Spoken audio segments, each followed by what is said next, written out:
Welcome to the Monday Method. I'm your host, Liz Mayer, life, career, and business coach, and I am obsessed with helping you create the life you love so you stop living for the weekends and start loving your Mondays.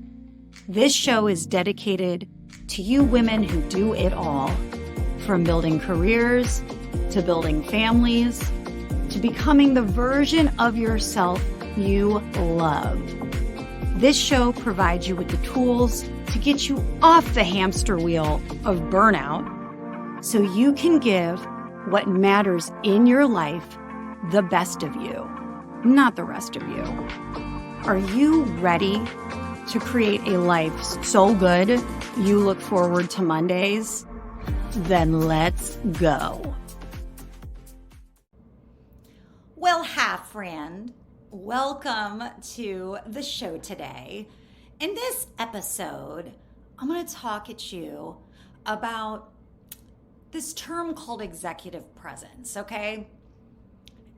Honestly, it's all about, in this episode, getting honest about some of the corporate BS that we deal with, getting honest about things that burn you out, and talk about what it really takes to be seen, to be heard, to influence, and ultimately to get what you want out of work. More money, more opportunities, all of the other things that you're looking for if you're looking for more flexibility, different promotions. And this is important because you are busy and you have a life to live. And I want you to make the most out of your precious time because let's face it, this is about a whole rear life we're living. That's right, both cheeks, baby. So it's not just about a career, it's about the life that you're able to live and ultimately what you're able to give. So I'm gonna start by kicking off this episode with a question.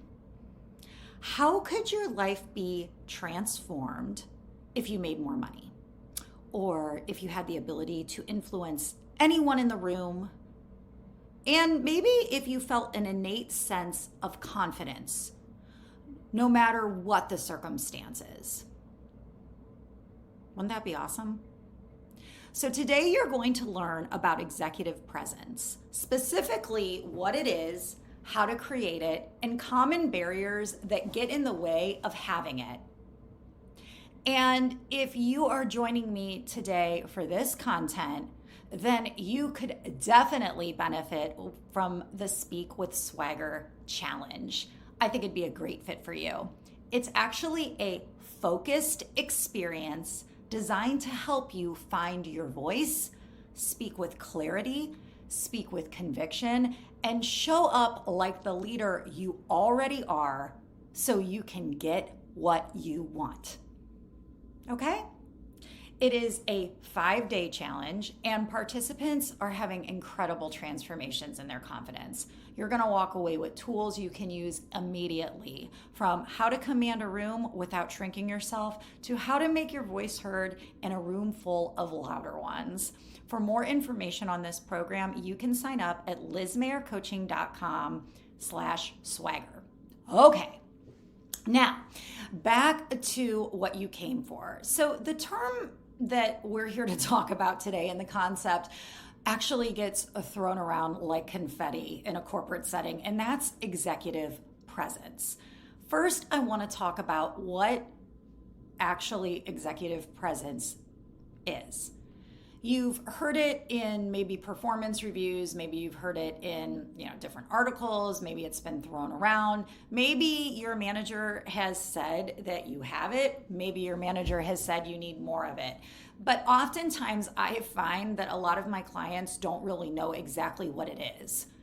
And usually the people giving feedback on it don't actually help you to understand what executive presence is. And it's more of a concept that can evoke visuals like shoulder pads and a deep voice, or maybe a furrowed brow, which, let's be honest, no one wants, right? For obvious reasons. Executive presence is not about how expensive your blazer is. It's not about if you have a nice notebook and nice school supplies, although you know I love my school supplies. It's not necessarily about how your voice sounds. And getting a chic bob and a crisp white shirt isn't going to help you there. Although, if that's on your list of things, go for it. Here's the truth that no one tells you about executive presence.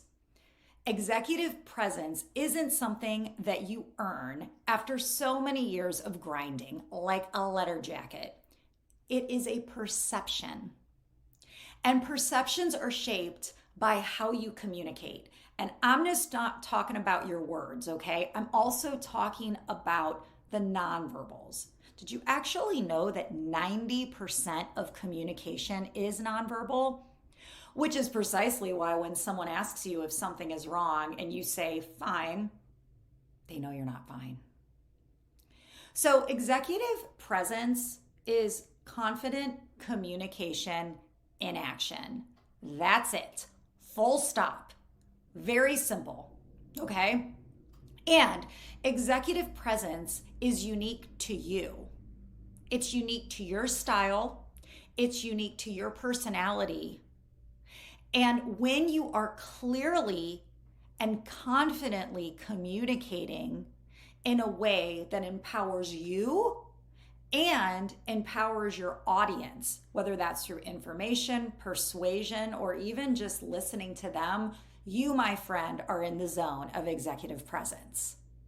So when you hear executive presence, think about your communication style. Think about how you're showing up verbally, but also think about that nonverbal energy, right? How you're showing up in one-on-one conversations, how you are presenting yourself in smaller meetings. Maybe if you have clients, how are you acting with your clients versus maybe how you're acting with internal teams? And obviously, executive presence comes into play with large meetings, right? Whoever is in the room with you, regardless of the size of the room or the makeup of the room, that is an opportunity for you to extend your executive presence, okay? So, I already told you some examples of what executive presence isn't. It's not about the shirt, the haircut, the school supplies. But what I do want you to think about is how you enter a room. What is your body language saying? How do you speak in a meeting? Not in a deeper voice, but how are you actually articulating your ideas? How do you hold your ground when you get challenged? How do you ask for what you want? How do you present your work or your reports? And how do you give feedback? How do you say no? All of those things are examples of executive presence in action, if done correctly. I also want you to think about the energy you bring before you even open your mouth. And then think about if that energy offers clarity and is aligned to the impression you want to give. When we're talking about verbal communication and executive presence, your verbal communication should be clear. And it should also portray confidence to enable you to influence the room you're in. So I hope that this description and these examples have you very clear on what executive presence is. So now that you know what executive presence is, I want to talk at you a little bit about why it matters. I know that you work hard. I know that you have a ton of experience, and you likely have maybe multiple advanced degrees and certifications from fancy schools. But people can't read your resume in the room, okay? They can't read your term paper. They can't scan your LinkedIn. Maybe they've never even worked with you. So they don't know if they need to take you seriously. The truth is everyone is flippin' busy with their own stuff. And they're actually worrying about what's going on in their own lives. However, the individuals who are interacting with you on a daily basis, whether they are your peers, whether they are making decisions on your livelihood, whether they're listening to you, they are reading your presence. And that presence is going to be far more visible and available to them than your credentials on paper or your past experience or, maybe just even your work ethic. So that's why it's so important to create executive presence. Now, when we're talking about how to create executive presence, the thing I want you to remember is that contextual environments shouldn't matter, okay? So what I mean when I say contextual environments shouldn't matter, what I want you to understand is that some of you may have no issues at all when it comes to having a hard conversation with your direct reports, okay? You have no problem giving that individual maybe tough feedback and helpful coaching. But maybe when it comes to speaking in a room full of executives, you freeze. You literally don't know where to start, or you feel like you don't sound like yourself. Or maybe it's the reverse. Maybe you're fine with standing up in a room of hundreds of people that you've never even met before, or any room of executives, but you have a hard time giving difficult feedback, or maybe you have a hard time having a one-on-one conversation with your boss asking for a raise. So that's what I want you to understand is what contexts are you more confident in than less, and why? Because when I say context doesn't matter, it's because executive presence has 100% to do with you. The only thing that one-on-one conversation and that large presentation or that small group meeting has in common is that you are in the environment. It's how you think about yourself in those interactions that is either contributing to your presence or detracting from it. So the best way to create executive presence is to first create awareness to how you are thinking about key interactions or those key communication moments. So next time you find yourself dreading a meeting, why are you dreading a meeting? What are you thinking about the person or the people that you're going to meet with? How do you feel about yourself in that context? Are you confident or are you intimidated? It's really important that you become aware of those contexts and how you feel and how you think in those contexts, because that is going to impact how you show up. When you get clear on how you're thinking about yourself in whatever room you're speaking in or whoever you're talking to, ask yourself, is the way I'm thinking about this or the way I'm feeling about this aligned to the result that I want? Because how you think about the situation is going to ultimately drive how you act in the situation. What I want you to get really comfortable with is driving awareness on how you think and then ultimately how your thoughts are either supporting your executive presence or not. And if you find yourself in a place where you are actually collecting more no's, maybe you feel like you're not clear, you're not confident, or you're not even just saying what you want to say, you're shrinking, you're taking notes in meetings, then uncovering how to think in a way that creates a more clear and confident interaction is the first place to start. And literally with most of my clients, that starts with how you see yourself and ditching the self-criticism, ditching the belief that you need things outside of you to change in order to be capable. Because here's the thing, if you can sell yourself on you, then convincing others of your value and influencing others becomes a heck of a lot easier. So I know this sounds simple. Shouldn't it be easy? I love how there's this trend now where we used to call like soft skills, we're starting to call them power skills. And it's so important because, yeah, you're smart, you're an intelligent woman. You've probably, again, received advanced degrees, or maybe you've delivered some amazing results that would have taken someone years to figure out. And by the way, if you're a mom, you've had to negotiate with tyrants while acting also like Santa to them. So you know what you're doing.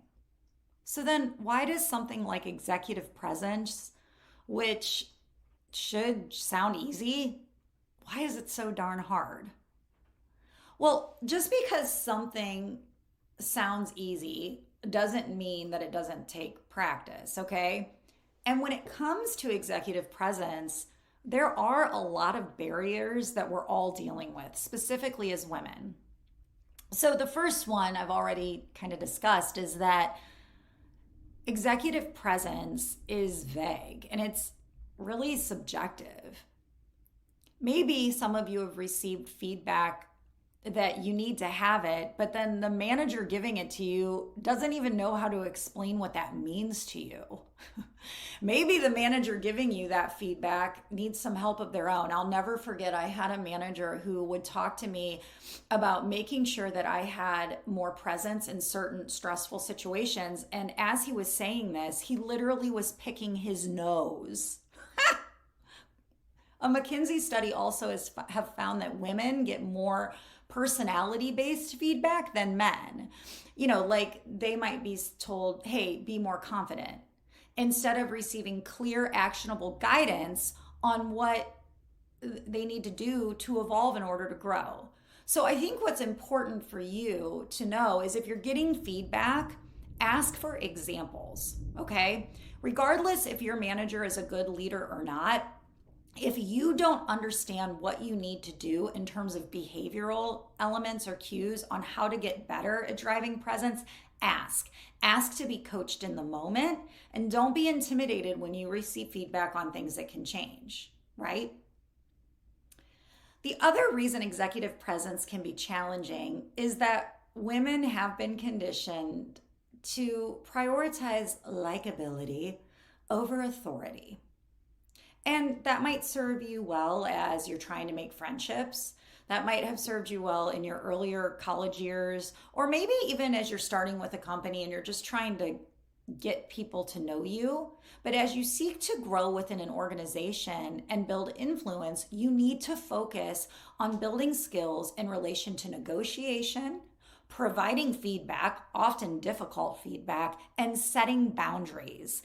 And having a friendly nature about that oftentimes means that women are avoiding having the hard conversations. Another barrier is you may be spending your time on other things. I get it, okay? Everybody needs more time. But instead of commanding the room, you might be focusing just on work that is on your desk today. Maybe you're focused on covering for team members that are out, or coaching your team, or delivering on specific initiatives.